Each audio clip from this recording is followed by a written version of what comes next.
Hello and welcome. I wanted to make a video on how I got into racing, how you can get into racing, and how I am where I am now.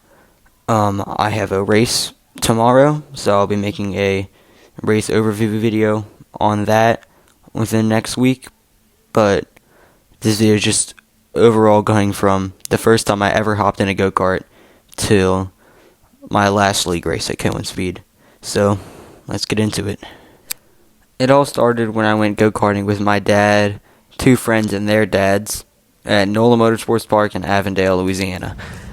This would have probably been, I would say, around mid to late 2023.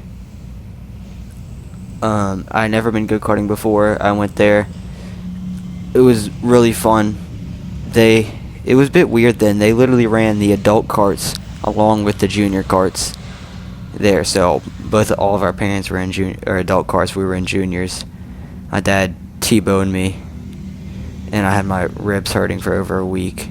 But after that, I was like, man, I really like this. So a few months later, I went to K1 Speed for the first time with two other friends. I was still pretty buns. Didn't really know what I was doing, just kind of there for fun. And I never really went or did really anything with racing for a few months after that. I mean, I got Forza Horizon 5, but that was really it. No real racing, just kind of into cars. Until I watched this video about Ayrton Senna, and it really touched me and made me think, wow, this is something that I could really love to do. So I took that and I downloaded F1 23, as well as I went a trip to Richmond with my dad and went to see a NASCAR race, which was extremely cool, extremely fun. I don't know if you know about that, but that Xfinity race that day, this dude got crashed into the first corner. I don't know how the cornering system works in NASCAR. I'm not a NASCAR guy, but he ripped his back bumper off and threw it at the guy who wrecked him, which is pretty funny.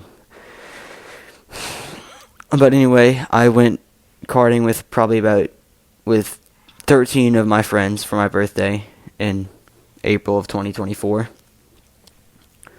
I was definitely really bad then. I used the brakes, which just makes me very disappointed in myself that I hit the brakes on that track. But we went there. I got beat by a few of my friends. But I had a lot of fun. And then after that day, I started trying to get my dad to get me to owner karting. We looked into it. We had a guy who had built karts before. His kids were in karting. But my dad talked to a lot of guys that didn't get into racing until their 40s. And they all told him that they would never put their kid in go-karts no matter what. So he kind of shut that down until... And I would say August 2024, I went to K1 with one of my other friends. I went there, and I could feel the speed tapering off towards the end of the straights, like I was losing power. And I went and I talked to one of the guys about that, and that's when they told me they have different speeds that they can set the karts to. And I'm at the lower speed because I was pretty young for those younger karts, and I think I looked good enough to be on the top speed. And that's when the manager came up to me after the last race, and he was like, yo, you're running some pretty good times for that speed, and if you're interested in racing, you should come on a Thursday night when the guys in the adult league practice, and I'll get someone to teach you. So that's when I went that September, 2 weeks before the race in August, and I practiced with this guy, Don Trell. He had taught almost every single person in the teen leagues. And he just moved to Vegas for a few months, so he's not going to be back until December. But he taught me and almost everyone in teens. So I went there, practiced with some of the guys from the adult league, and I did pretty good for my first time. I set a 21.0, which sounds ridiculously fast, but the track was a bit different then. The turn one is tighter now, and the track's about exactly a second slower. So if you see my other videos or know the lap times at K1 Speed New Orleans, that'd be equivalent to about a 22.0. now with the current layout of the track. But I went there, and then I showed up to my first ever league race on October 1st, 2024. This is the first season the league had ever been run, so there were only 4 people in total. I qualified P3 behind this one guy who only ever did 2 races. That was the last race he ever did. Ahead of me was this kid Dylan. He was 17 then. He aged out, so he doesn't race there anymore, which I had a lot of fun racing him, and I always hope one day when I go practice he'll be there for fun, just so I can race him again. And on pole was, which you probably heard me refer to a lot in my last video, was Drew Daigle. He's been in the league for a long time. I think maybe May 2024 was his first ever race. But in the race, Drew Daigle made a mistake, crashed, and Dylan won. And I was so stressed out about keeping my position in third that I spun the card into turn 2, crashed, and finished P4, which really pissed me off. And it got to the point when I got home, I cried, and I thought about quitting racing entirely and never showing up again. But I told myself that I ain't gonna be a wuss, and I wasn't gonna tap out, and I will go there every single race and get last every single day until I win the title, and then I'll do it again. So I showed up in November, 4 people as usual. It was me, my friend Drew, or if you look at the timing boards in my other videos, to say Andrew Knoll. This kid Ben, his first ever race, and the kid Dylan. I put it on pole out of absolutely nowhere, and I went on to win the race by over 4 seconds. The kid Ben, on his first ever race, went from P4 to P2, which is pretty impressive. Dylan finished P4. He had some really bad card issues, and my friend Drew finished P3. So then that was like my immediate boost in confidence. I was extremely confident going into that December race, the final race of the season. Hoping to maybe, if I could do good enough and the kid Dylan would did finish low enough and there were enough people at the race, I could maybe have a chance of taking that 3rd place spot to go to California. But once again, there just weren't enough people in the race to make it, and Dylan backed off on his second to last lap in qualifying, and on his very final lap stole pole position from me, which is definitely a big disappointment, but still started P2. Now this is the first race I had a camera on board, which you'll be seeing now. I didn't want to put it on my helmet because I didn't want the Velcro to leave a mark. So they mounted it to like the top of the seat, which makes for a really weird camera angle, but that's what I did for that race. Now, looking back at it, I had multiple chances to overtake, and I definitely should have made that move and should have gotten it done. I would have with the skill I have now, but in the end, I never was able to make it happen, and I finished P2, which is pretty good. I finished off the season P5 in total, with only participating in 3 races, which I think is pretty good. Now, going into next season, I know Dylan aged out, and I'm going in there as one of the top contenders for the title, so I was extremely focused going into the January race.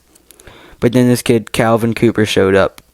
He has a YouTube channel, Calvin Coop Racing. He doesn't post on it as often as he used to, but this kid won 6 out of the 7 races he competed in last season, or 7 of 7. I can't exactly tell. I think it was 6 out of the 7 though, and he won the title without even showing up to the last 4 races. So he completely dominated, and I remember I was going in thinking I was going to win, and he showed up like last second. But my advantage I had was he didn't know the track had changed. he hadn't been there since the new track. So I put it on pole, Drew Daigle behind me, and he qualified P3. He overtook Drew Daigle in the second corner, and he hunted me down. And you have seen clips of this race in a lot of my shorts. We fought tooth and nail, like Max and Lewis 2021. He spun me twice. We were the first two people to ever truly go side by side in a league race. We win it going into the final lap. And it was an amazing race, and I ended up winning, and I'm very, very, very proud of that. And I really hope he would come back, because that'd be some really, really nice competition coming from him. But in February, I took pole. I won with some domination. April, I took pole. Didn't win with domination. Drew Daigle was pretty close behind me, but still won. Made a hat trick 3 in a row. Wow. But then in May, I qualified second. Drew Daigle qualified first. And I tried everything to get around him, but I just couldn't do it. His kart was too good. I didn't show up in June. I was in Italy, and I went to the Monaco Grand Prix. Amazing experience. But came back in July, ready to race. Went into it. I qualified P2. I lost that to Drew Daigle. He had an amazing kart.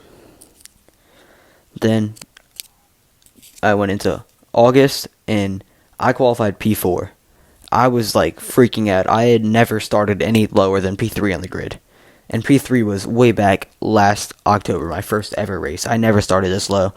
So I was extremely scared, and because I had maybe lost the championship if I didn't compete here, because I had an 8-point gap coming out of May that I completely lost after I missed the race in June. And going into this race, I was a single point ahead of Drew Daigle in the championship. So I needed to lock in,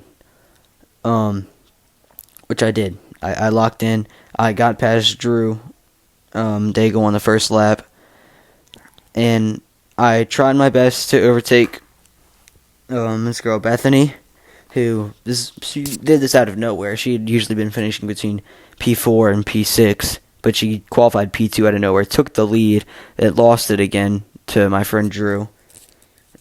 I tried to set the same move up that Drew did on her, but she defended it well because it had already been done on her. I ended up finishing P3, which was my lowest finished, except for my first ever race. So definitely a bit disappointing, but I was happy for Drew. He took his first win. He definitely deserved it. It was a long time coming. Like, if you look back into June, he qualified on pole. Other Drew had a better kart. Overtook him on lap 1. He finished second. In July, he qualified on pole, and like 5 of us bump drafted past him in the back straight going into turn 2. And he finished like P5 or P6. I can't remember. So yeah, that was definitely a long time coming. Very happy for him, that race. But then we went into September.